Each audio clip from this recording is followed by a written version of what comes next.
Bendiciones buenas para todos, amados hermanos. Reciban una vez más un saludo fraternal en el nombre de nuestro amado Señor Jesucristo. Agradecemos al Señor por este tiempo y por esta oportunidad. Quiero compartir la Sagrada Escritura en el libro de Mateo capítulo 5. Las bienaventuranzas como introducción al tema. Hoy quiero hablar acerca de lo que es el pensamiento en la palabra del Señor en los tiempos. Y el verso 5 nos dice: viendo la multitud, subió al monte y sentándose vinieron a él sus discípulos, y abriendo su boca les enseñaba diciendo: bienaventurados los pobres en espíritu, porque de ellos es el reino de los cielos, y aventurados los que lloran, porque ellos recibirán consolación, y aventurados los mansos, porque ellos recibirán la tierra por heredad. Bienaventurados los que tienen hambre y sed de justicia, porque ellos serán saciados. Bienaventurados los misericordiosos, porque ellos alcanzarán misericordia. Bienaventurados los limpios de corazón, porque ellos verán a Dios. Bienaventurados los pacificadores, porque ellos serán llamados hijos de Dios. Bienaventurados los que padecen persecución por causa de la justicia, porque de ellos es el reino de los cielos. Bienaventurados sois cuando por mi causa os vituperen y os persigan, y digan toda clase de mal contra vosotros mintiendo. Gozaos y alegraos, porque vuestro galardón es grande en los cielos, porque así persiguieron a los profetas que fueron antes de vosotros. Amén. En este mes, el mes de octubre, es considerado también como el mes de la Biblia. Durante muchos años así ha sido, y se celebra la palabra del Señor. Lo hacen en las diferentes congregaciones del mundo, en las iglesias, porque es el mes de la Biblia, la palabra del Señor. Y agradecemos al Señor por este tiempo que nos da para seguir compartiendo principalmente su palabra.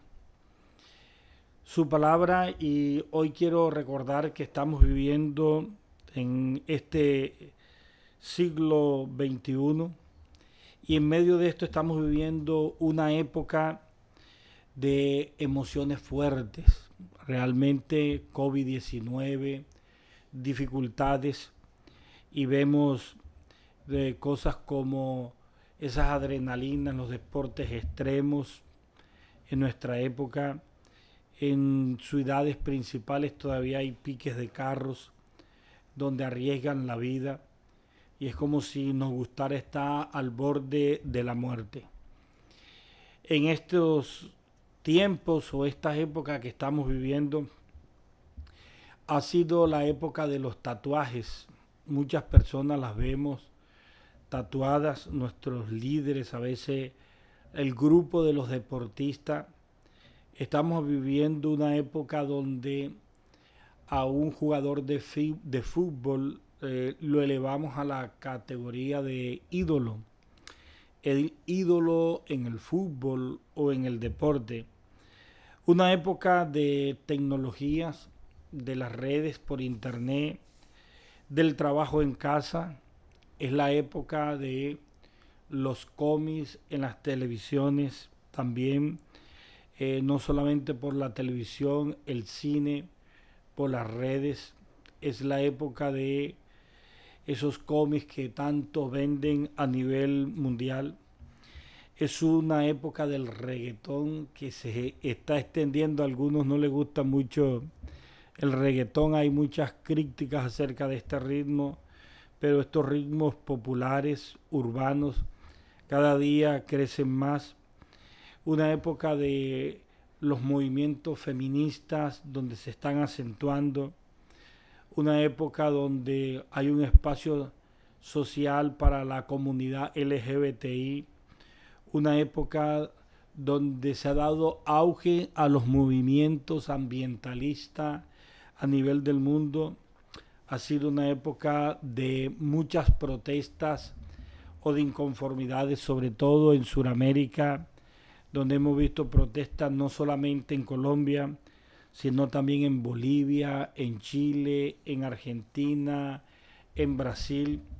Una época de desplazamientos forzosos en Colombia, pero también la población emigrante de Venezuela, algo así como 4 millones han salido de Venezuela.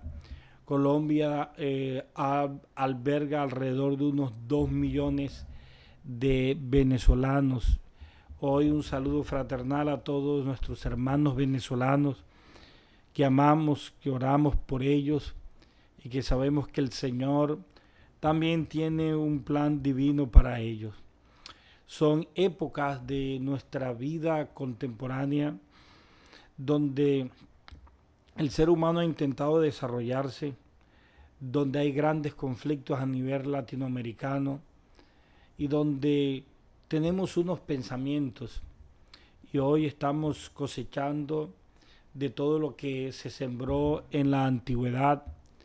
El siglo XXI es una cosecha de las revoluciones, es una cosecha de los mismos sistemas políticos del pasado. Algunos engendraron violencia, discriminaciones de clases sociales, una época donde cosechamos muchas cosas que recibimos en la época de la colonia y que todavía hace parte de eso. Y nuestra realidad, siglo XXI, no podemos evitarlo, así somos, y nuestra forma de ver el universo. Y encontramos, mis hermanos, claramente cómo hay ciertas influencias. Voy a mostrarle algunas influencias que comenzaron en algún tiempo y hoy todavía están presentes en el pensamiento del individuo, en la esencia del ser. Probablemente deseo explicar un poco, justificar un poco lo que está ocurriendo en nuestra mente y en el pensar colectivo del mundo. El siglo XXI ha sido marcado no solamente por la pandemia, sino también por otros factores y otros movimientos, cosas como la aldea global, cosas como la internet, aspectos relacionados con la vida humana, las nuevas formas de pensar que están llegando a nuestras casas, la misma educación que ha ido cambiando y cada día se ha ido abriendo más hacia otros conceptos contemporáneos, lo que los gobiernos también han llamado lo que es políticamente correcto. Algunas veces no lo es social, no lo es a veces a nivel de familia, pero políticamente, entre comillas, es correcto seguir una tendencia, una idea de un gobierno o de un pueblo. Estamos hablando de, por ejemplo, cosas como el posmodernismo, una subcultura, una contracultura, que consiste en un movimiento cultural, artístico y filosófico que se desarrolla en el mundo. Esa contracultura, ese posmodernismo que hoy estamos viendo entre nosotros, en nuestros hijos, en nuestras generaciones, establece nuevas formas de vivir. Es una época en el posmodernismo donde se está estableciendo características como el consumismo, el individualismo, un nuevo comportamiento y una opción de un nuevo lenguaje donde la lógica y la razón a veces chocan entre sí. Estos aspectos del posmodernismo están hoy dentro de lo que conocemos como el pensamiento que está rigiendo al ser humano. Pero no solamente el posmodernismo que estamos viendo, sobre todo en esas nuevas generaciones que tienen esa lucha entre la lógica y la razón, el individualismo, el consumismo, también unas nuevas conductas o formas nuevas que se están levantando en esas generaciones. Recuerden, han hablado, inclusive nos han estudiado el comportamiento generacional Se habla de la generación X, la generación Y, se habla de la generación Z, se habla de los millennials y indudablemente vendrán otras generaciones que seguirán avanzando y cada generación tendrá su característica, una forma de pensar y una conducta. En este siglo XXI ha sido marcado también por el humanismo. Quiero recordarle, el humanismo también es un movimiento intelectual, nació en Europa entre el siglo XIV y el siglo XV y el humanismo tiene muchas cosas buenas que ha dejado a la humanidad, pero básicamente su estructura consiste en que Dios deja de ser el centro del universo y ya es el hombre. Ahí frente al cristianismo y a la fe tenemos una diferencia porque en el cristianismo se concibe que Dios es el centro del universo. En el humanismo el hombre es el centro del universo. Ya no es Dios. Hay una controversia en ese sentido. Dentro del humanismo se interesa en todas las disciplinas que intentan el desarrollo del ser humano y resalta la integración de los valores del ser humano. Tanto el cristianismo como el humanismo en cierto punto luchan por el desarrollo de los valores, la individualidad, se le da valor al humano, al cuerpo. La Biblia habla del ser, del valor del ser, el cuerpo, templo del Espíritu Santo, y coincidimos en algunas cosas, pero también tenemos diferencias en otras. Básicamente, el cristianismo sigue pensando que el Señor, Dios del cielo, Jehová, nuestro el Señor, el Elohim, el Yahweh, Yeshua o Jesús, el Padre, el Hijo, el Espíritu Santo, siguen siendo centro del universo. De Él emanan todas las cosas. Nosotros somos seres creados. Él es el creador y Él es el centro del universo. A diferencia del humanismo, el centro del universo es el hombre. El racionalismo, otro aspecto que comparte el mundo en esta época, un filósofo, René Descartes, un francés en el siglo XVII, él llega a la conclusión que podemos llegar a la verdad solo por el uso de la razón. Coloca la razón por encima de la experiencia sensorial, de tal manera que podemos llegar a la verdad por la razón. No por la fe, como lo plantea la Sagrada Escritura, donde la fe en la Escritura no es opuesta a la razón. De hecho, la Biblia dice que la fe viene por el oír y el oír de la palabra del Señor. Eso quiere decir que hay que entender la palabra del Señor. Ya está implícitamente la razón y entendiendo la palabra del Señor tenemos convicciones profundas de nuestra fe. Y el racionalismo también impera en este momento, de tal manera que si la ciencia, la razón, no puede explicar algo, entonces se niega, se nos manda los dogmas de fe, que solamente por las creencias podemos aceptar algunas cosas que no entendemos y se mantiene como un dogma de fe. Así que al no entender cosas como la resurrección de los muertos, la segunda venida de Cristo y algunos aspectos escatológicos, la ciencia, el ser humano, al no entenderlo, al no dar una respuesta por medio de la razón, entonces se dice que esas cosas tienen que ser aceptadas por medio de la fe, entendiendo que para aquellos que creen es una verdad, pero no necesariamente es una verdad comprobada porque la razón, la lógica no ha podido confirmar eso. La Biblia dice que la fe está definida como la certeza de lo que se espera, la convicción de lo que no se ve. Este siglo también, mis hermanos, ha sido afectado por el relativismo. El relativismo no está de acuerdo con las verdades absolutas, así que una verdad tiene muchas caras. No existe una única verdad para el relativismo Y encontramos que esto ha traído como consecuencia una generación que a veces no asume responsabilidad, una generación que no tiene un norte hacia dónde avanzar, una generación que no tiene un norte hacia dónde ir.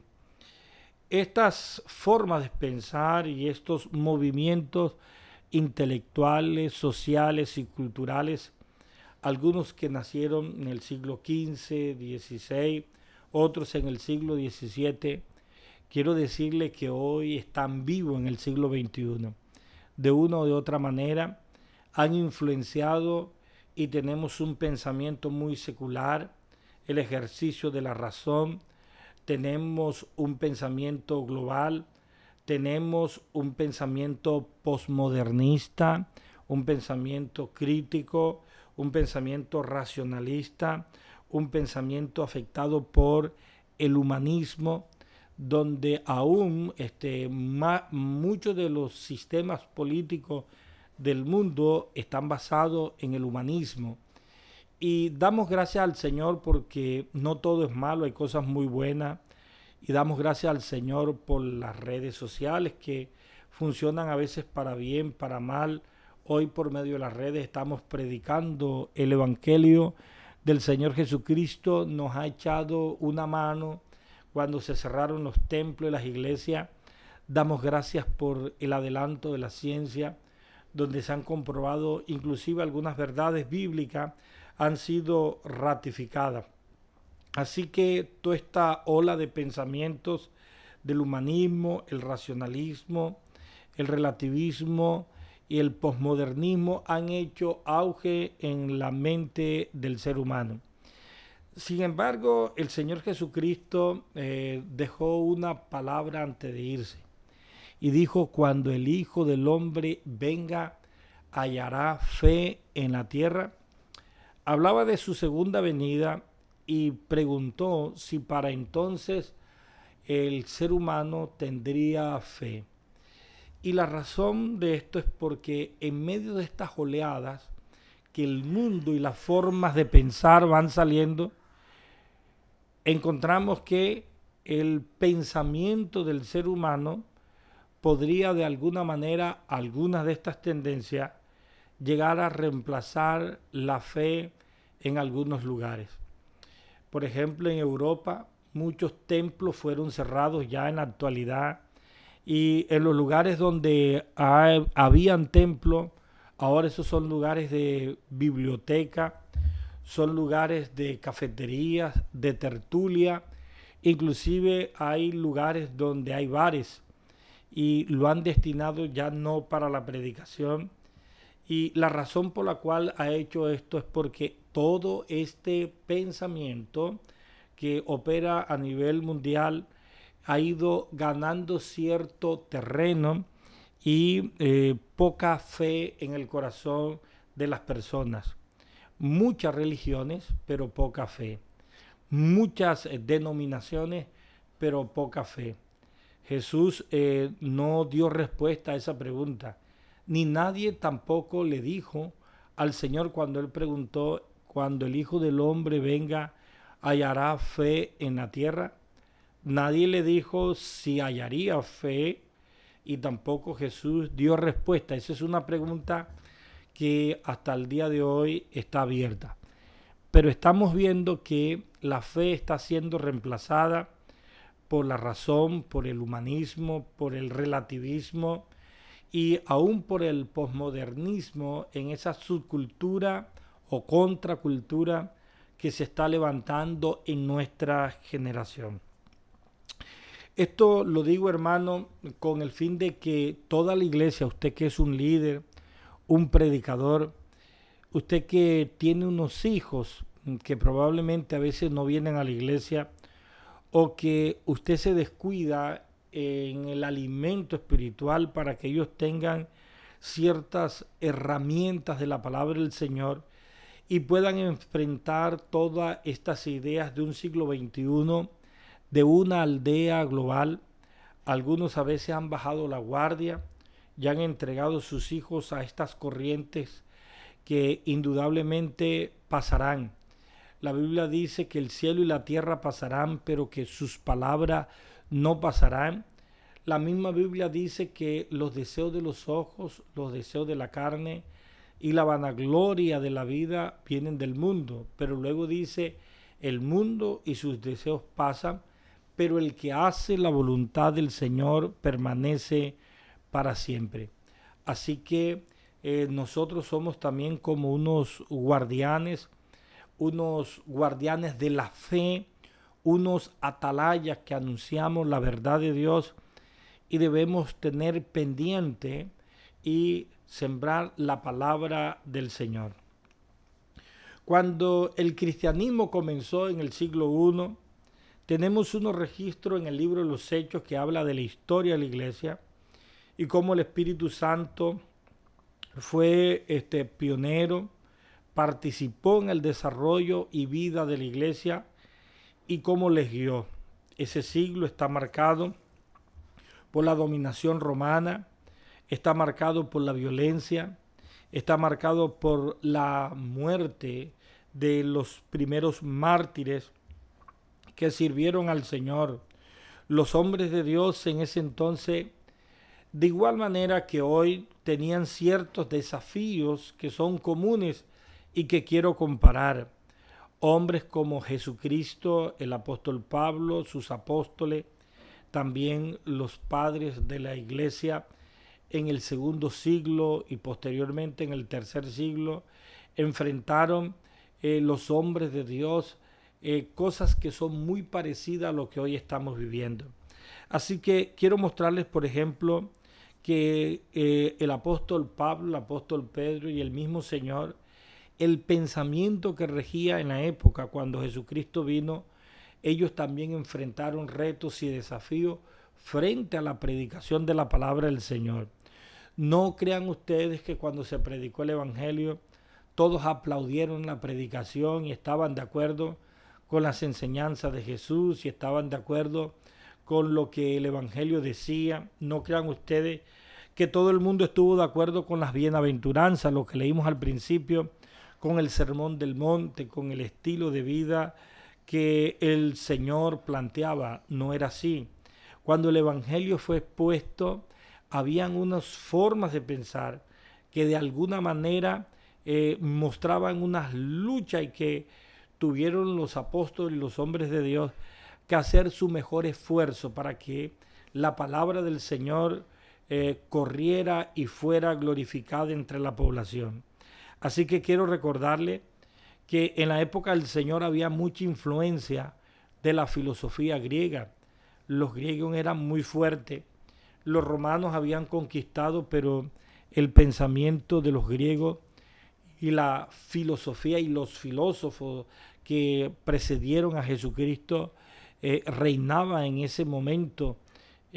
Conceptos de Aristóteles, de Sócrates, Platón y otros más, y eran vigentes en esa época. Y no solamente el apóstol Pablo, Jesucristo, tuvieron que de alguna manera abrir campo o decir cosas de la enseñanza de la fe cristiana que chocaba con algunos de ellos, porque también tuvieron que enfrentar la filosofía romana, el mismo imperio romano y lo que pensaba, con todo lo que eso implicaba, la política romana, la mentalidad romana, el deseo de conquista. Todos los caminos conducen a Roma. La magnificencia que se le daba a Roma en ese momento, y el pueblo del Señor y el pueblo judío en ese momento y los autores de la Sagrada Escritura tuvieron que enfrentar no solamente la filosofía griega, sino también la filosofía romana. El apóstol Pablo tuvo que hacer mucha defensa, inclusive enfrentó al judaísmo al interior del propio pueblo del Señor, que venían marcados por algunas costumbres donde se había perdido el espíritu de la ley y se hacía más énfasis en los rituales de la ley, y esto se conoció como el judaísmo, y el judaísmo se convirtieron en religiones donde habían expresiones de los fariseos y de los saduceos, que al final y en la Biblia encontramos que algunos de ellos hicieron oposición a la predicación de la palabra del Señor. La Biblia muestra también que hubo cierto pensamiento gnóstico que fue atacado por el apóstol Pablo y por los apóstol Pedro en algunas de las cartas. Ese pensamiento gnóstico, que era una mala interpretación de las Sagradas Escrituras. Estaban los epicúreos, que estaban en busca de la felicidad. Estaban los estoicos, que procuraban la razón por encima de cualquier otra cosa y daban cierta defensa al valor de la razón. Estos estoicos eran expertos en la participación de la política. También estaban los hedonismos o los de hedonismo, y eran los que daban riendas sueltas al placer. Cuando vemos a los hedonismos, cuando vemos a los estoicos, cuando miramos los epicúreos, cuando miramos el mismo judaísmo, la filosofía romana y la filosofía griega, la mentalidad de la gente del primer siglo estaba siendo afectada por estas formas de pensamiento. Pero de igual manera el evangelio fue anunciado. Hoy sabemos que el evangelio es cultural, transcultural, incultural, y que hace muchas cosas buenas en el corazón y en la vida del ser humano. Así que tenemos el mismo desafío que tuvo Pablo, ya no frente solamente a la cultura griega, al judaísmo, no solamente a la filosofía romana, no solamente enfrentaríamos a los epicúreos, estoicos, sino que también el pensamiento cristiano tiene que abrirse paso en medio del relativismo, racionalismo, el humanismo, en medio de esta aldea global, en medio de esta subcultura o postmodernismo. Y ya vemos cierta resistencia. Hoy el concepto y la práctica de la iglesia está haciendo oposición mundial a algunas cosas de este mundo moderno. Algunos quieren resetear al hombre, quieren refundar la patria, cambiar la conceptualización de lo que es el ser humano, y la iglesia está en el camino y ven a la iglesia como un enemigo de estos objetivos mundiales. Y probablemente en el futuro, amados hermanos, venga cierta persecución en contra de la iglesia por causa de no ceder en estos espacios.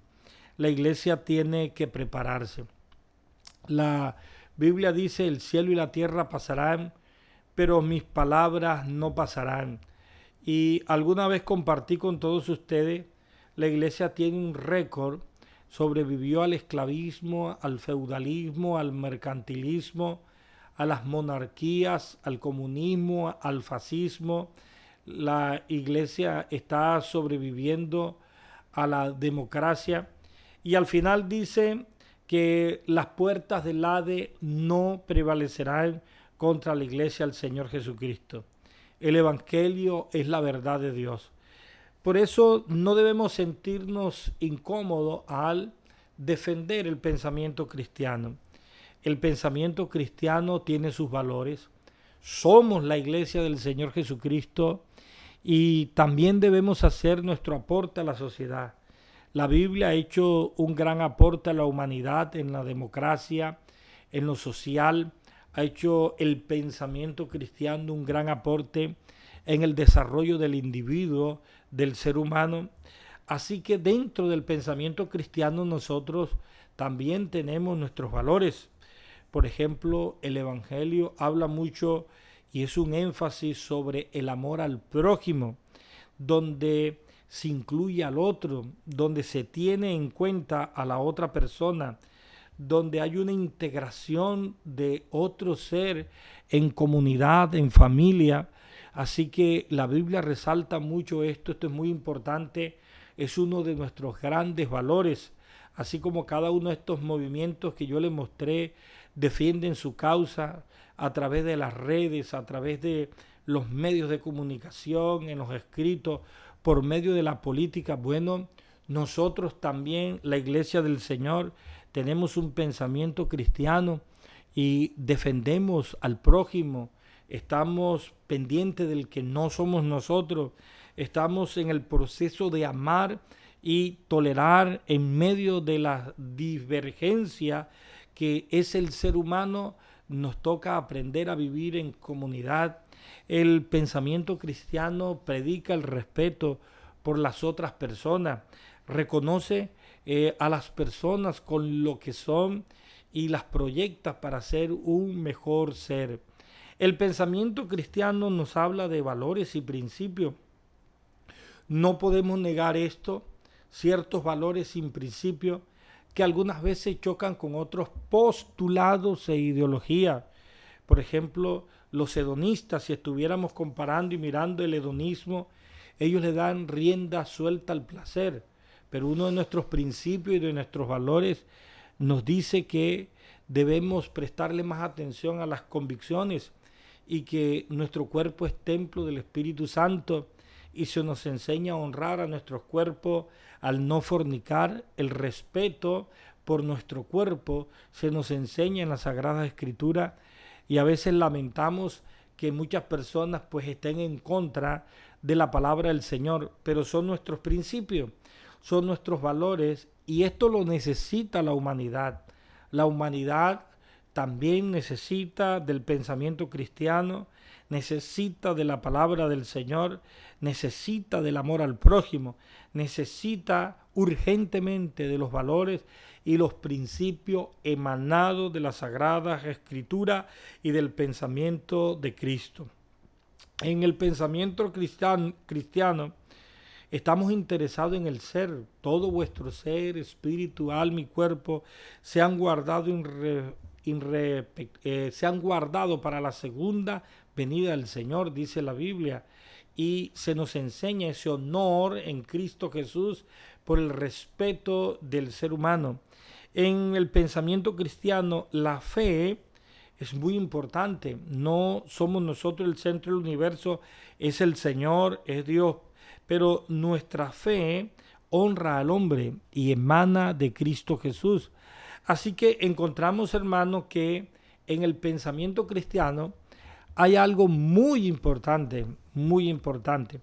Cuando nosotros hablamos del humanismo, del racionalismo, cuando nosotros hablamos del relativismo, cuando hablamos del posmodernismo, cuando miramos la historia y contemplamos las filosofías griegas, judaístas, encontramos la filosofía romana, cuando miramos los gnósticos que aparecen en la Biblia y específicamente otras vertientes como los epicúreos, los estoicos, cuando miramos los hedonistas y todo lo que esto representa a manera de pensamiento, muchos de ellos dijeron postulados, dieron ideas, recomendaciones, modelos y plantearon muchas soluciones.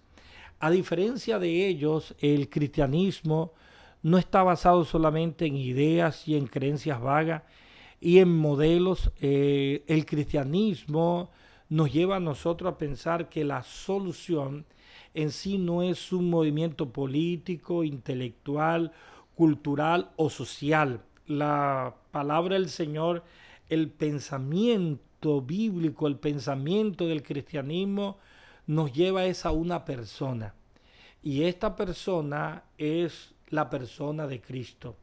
Cristo es más que un método, Cristo es más que una idea, Cristo es más que un postulado, Cristo es más que una teoría. Así que a diferencia de lo que le he mostrado y lo que ha ocurrido en el pasado, nuestra fe cristiana está basada en la persona del Señor Jesucristo.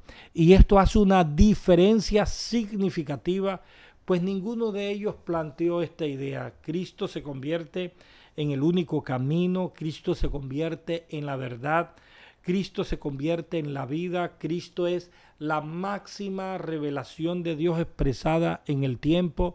Así que la respuesta bíblica no es una religión, no es un partido político, no es el hedonismo, no son los estoicos, no son los epicúreos como grupos o tendencias, no solamente es el racionalismo, humanismo, no es el posmodernismo. La respuesta bíblica a la solución del ser humano está basada en una persona. Esa persona es la persona del Señor Jesucristo, que en el cristianismo lo consideramos como un profeta, pero también el Hijo de Dios que vino a morir por nosotros, que reconcilió al hombre con Dios, que llevó nuestros pecados y que llevó nuestras cargas, que llevó nuestras maldiciones en la cruz del Calvario, que es el Cordero de Dios, que derramó su sangre por nuestros pecados, que expuso su vida, que nos liberó, que nos da el camino hacia la vida eterna y es una persona. Así que la clave para el cristianismo es una persona. Por eso no creemos que sea una religión y hablamos más bien de relación entre Dios y el hombre por medio del Señor Jesucristo, que vino a reconciliar al hombre con Dios.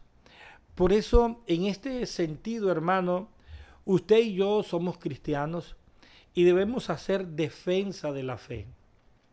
Debemos hacer defensa de la fe.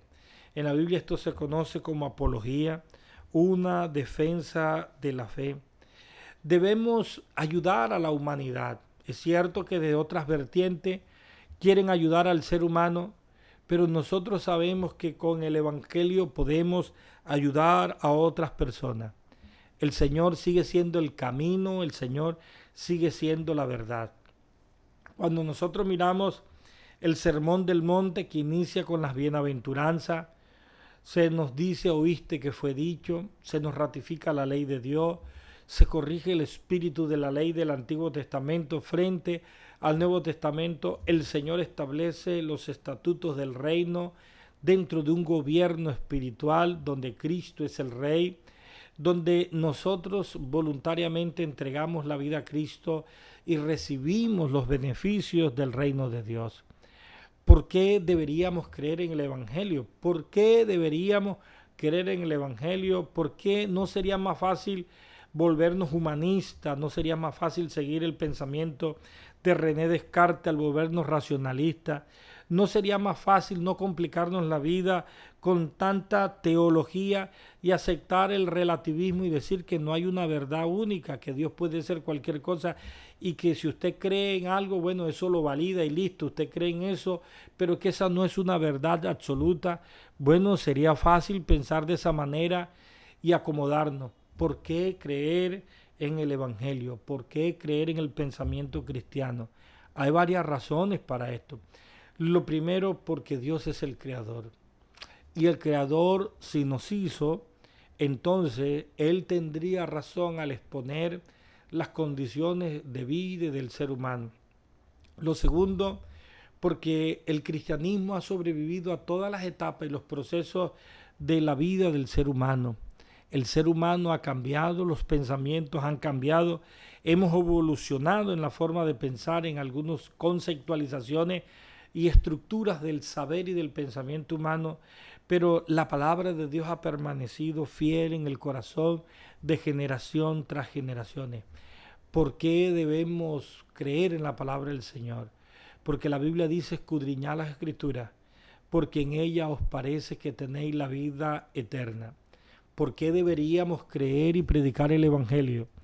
Porque el Evangelio nos enseña a amar y no a odiar a otra persona, como ciertos sectores políticos que con sus discursos separan al hombre del uno al otro, las luchas de clases, y han causado tanto daño.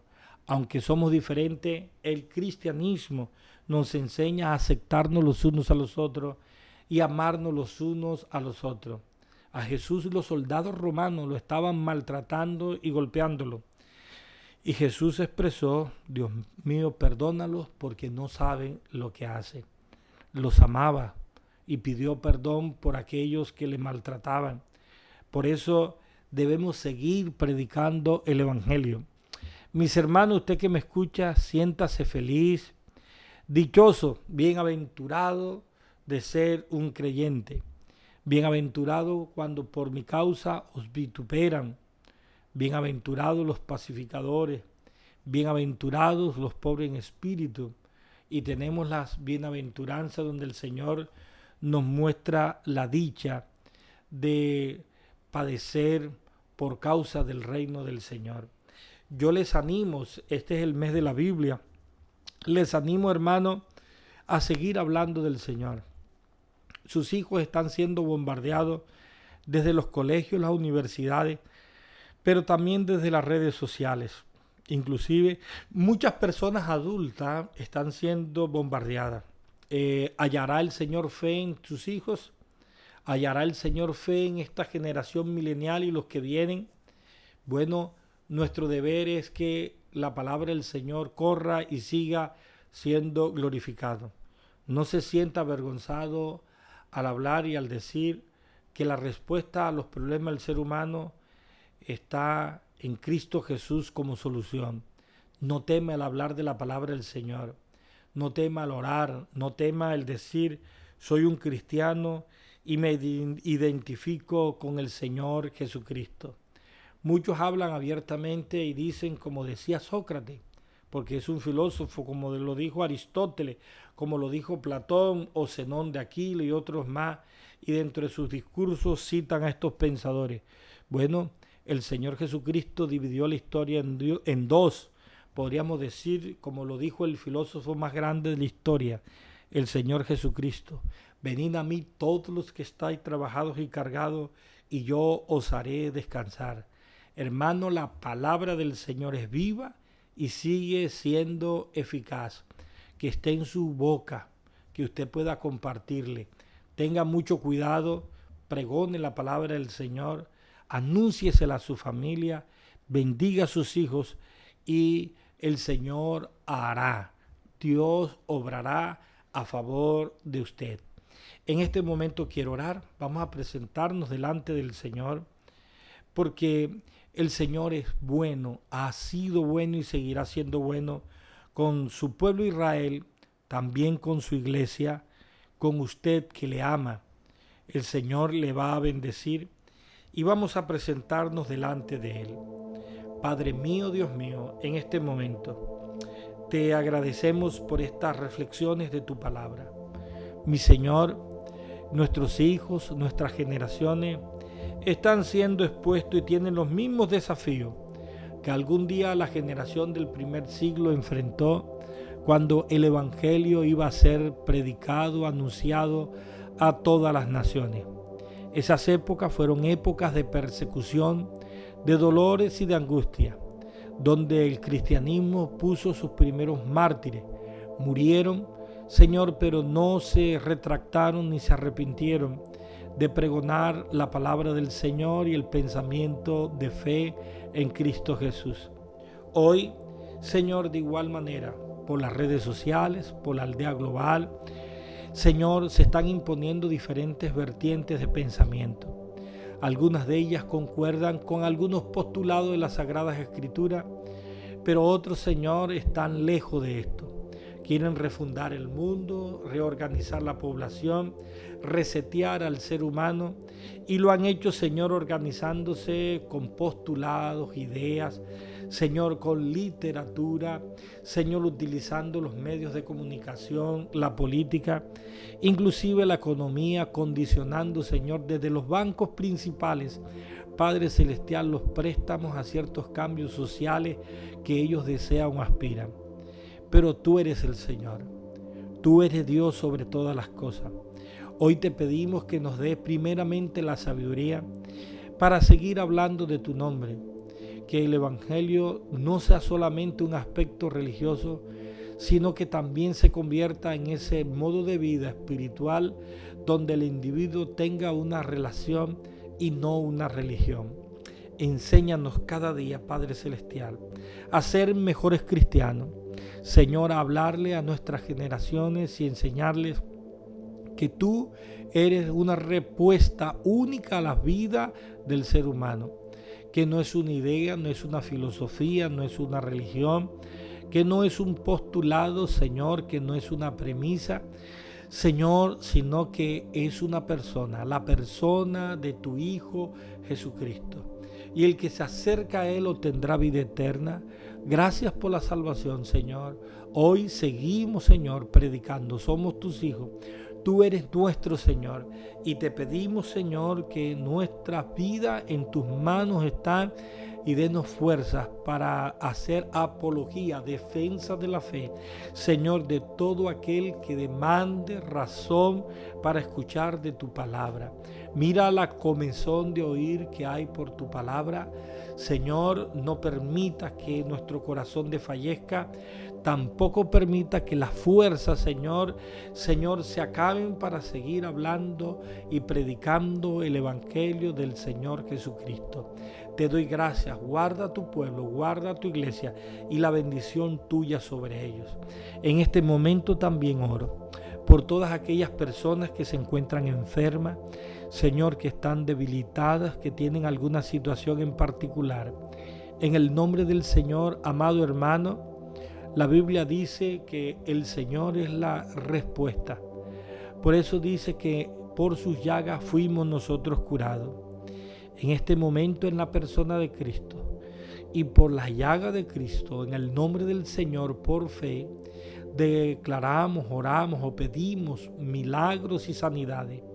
Señor, utilizando estos medios, ahí donde mis hermanos están, en el nombre del Señor, sana sus cuerpos, sana su mente y libérale de toda actividad contraria del malo de las tinieblas sobre influencia sobre sus vidas. Mi hermano, en este momento, en el nombre del Señor, creyendo a la palabra de Dios, sabiendo que Jesús, la persona de Jesús, es la respuesta. En el nombre del Señor oro y ministro desde este altar de predicación, milagro y sanidad sobre su vida. Reciba salud su cuerpo, confórtate, levántate. Un milagro poderoso sobre tu sangre, sobre tus riñones, sobre tus pulmones. Si hay alguna persona que tiene cáncer, ahora el cáncer ceda donde quiera que esté ubicado. En el nombre de Jesús, mi hermano, reciba un milagro de parte del Señor. Tu cuerpo sea sano, porque por las llagas de Cristo fuimos sanados. Este pobre clamó y Jehová le oyó. En el nombre de Jesús, reciba un milagro, reciba una sanidad. El Espíritu de Dios opera, el gobierno de Dios está en la tierra. No estamos solos, no estamos abandonados. Hay activación espiritual, hay ángeles de Dios al servicio de Dios y de los hombres. Hay un interés de Dios por sanar tu cuerpo, por traer vida. Recibe un milagro a los que están enfermos, los que están en las clínicas, los que están en la casa con dificultades para respirar, para caminar, con alergias, con problemas de inmunidad, con COVID-19, con cánceres en cualquier parte del cuerpo, con dolencia. En el nombre de Jesús recibe un milagro, sanidad. Los espíritus salen, todo espíritu que esté causando daño, que esté atomizado en las células, en el cuerpo. En el nombre de Jesús, toda obra de las tinieblas, sentencias de muerte, decretos de muerte en el mundo espiritual, hoy derramamos en el nombre de Jesús oración y proclamamos salud donde hay enfermedad, vida donde se declaró muerte. Todo decreto cae en el nombre de Jesús. La vida predomina, la salud predomina, porque estamos en Cristo Jesús. Hermano, reciba sanidad, milagro en su cuerpo. También sanidad en su mente, los que están pasando por estrés, los que están viviendo en ansiedad, los que están viviendo en insomnio, los que tienen problemas con las redes sociales, que son adictos a las redes sociales y no las pueden dejar. Toda actividad de las tinieblas en este sentido sea reprendida. La sangre de Cristo tiene poder. El nombre de Jesús sea ahora exaltado. Toda actividad de las tinieblas para perturbarle, para dañarle, para causar una adicción, para deteriorarte, para causar o influenciar, para llevarte a las drogas, al suicidio, a la muerte. En el nombre de Jesús, toda obra de las tinieblas sea reprendida y el Espíritu del Señor manifestado en tu vida de forma positiva, con vida y salud mental, espiritual y física. En el nombre del Señor Jesucristo. Amén y amén. Hermano, Jesucristo vive. Jesucristo es real. El Señor sigue haciendo milagros. El Señor sigue sanando enfermos. El Señor sigue libertando cautivos. El Señor sigue operando en este mundo físico. El Señor sigue dando respuestas a peticiones y sigue haciendo milagros, portentos y señales. A Él sea la gloria. A Él sea el honor. En este momento me despido de ustedes. El Señor sea guardando su vida. Si quieren conectarse con nosotros, ahí están las redes sociales que aparecen. Al terminar la exposición de la palabra del Señor, pueden encontrar las redes sociales. También agradecemos a todos los hermanos que han estado pendientes ya de los cultos presenciales. Se está restaurando poco a poco la asistencia a la iglesia. Cada día somos más, gracias al Señor, porque estamos desde la forma presencial y también virtual. Agradecido con el Señor por todos los hermanos también que han bendecido la casa del Señor, la iglesia del Señor, por todos aquellos que están pendientes de su hermano para ayudarle, para darle la mano, que han estado allí pendientes para ser apoyo, ayudar a sobrellevar las cargas los unos a los otros en estos momentos difíciles de la vida humana. Me despido de ustedes, bendigo en el nombre del Señor Jesucristo su casa, su familia. El Señor supla toda necesidad en esta semana que inicia. El Señor abra las puertas que han estado cerradas durante muchos años. La bendición de los cielos, de la tierra, estén sobre ustedes. Abra el Señor los tesoros del cielo y de la tierra, que podamos crecer espiritualmente. El Señor bendiga a su familia y su hogar, que haya amor y comunión entre ustedes, mis amados hermanos. Les amo en el nombre del Señor. Feliz día. Amén y amén.